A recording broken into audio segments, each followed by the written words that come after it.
Hello ভাই বোনেরা, আজকে বৃহস্পতিবার। তো আজকে বৃহস্পতিবারে সুখের নীড়ের খাওয়া দাওয়া দেখে নাও। এমন কিছু না, আজকে কালকে আর দেখাইনি, কারণ গতকালও পাঁঠার মাংসই ছিল। আজকে হচ্ছে ডিমের ঝোল, কারি টাইপের, অনেক শুকনো শুকনোই করেছি। আর এটা হচ্ছে ছোলা দিয়ে পেঁপের তরকারি, ঠিক আছে। আর নামানোর আগে ঘি আর গরম মশলা দিয়েছি। পেঁপের তরকারি খুব সিম্পল ওয়েতেই করেছি আমি, খুব তেল মশলা কম দিয়েই করি, খুব সিম্পল ওয়েতেই করি। আর শসা, পেঁয়াজ আর মিষ্টি দই। সে যদি খায়, তো ওর বাবা যদি খায় খাবে। এই আজকে খুব সিম্পল, সাধারণ থেকে সাধারণ খাওয়া দাওয়া। তো আজকে খাওয়া দাওয়াটা যদি ভালো লাগে দুপুরে, তো তোমরা একটা লাইক চিহ্ন দিও আর সাবস্ক্রাইব করে পাশে থেকো। আমার 91 জন সাবস্ক্রাইবার, সকলকে মন থেকে ধন্যবাদ।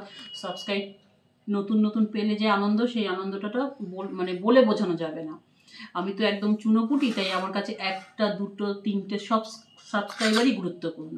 তো যাই হোক, ভালো থাকবে, সাবধানে থাকবে। আর ভাই বোনেরা, আমার লালু জ্বালিয়ে পুড়িয়ে খাচ্ছে। দিনে বোধহয় 150 থেকে 200 শুধু মুড়ি খাবে, আর সারা দিন জ্বালাতে থাকবে, সারা দিন। তো রাখছি ভাই বোনেরা, ভালো থাকবে।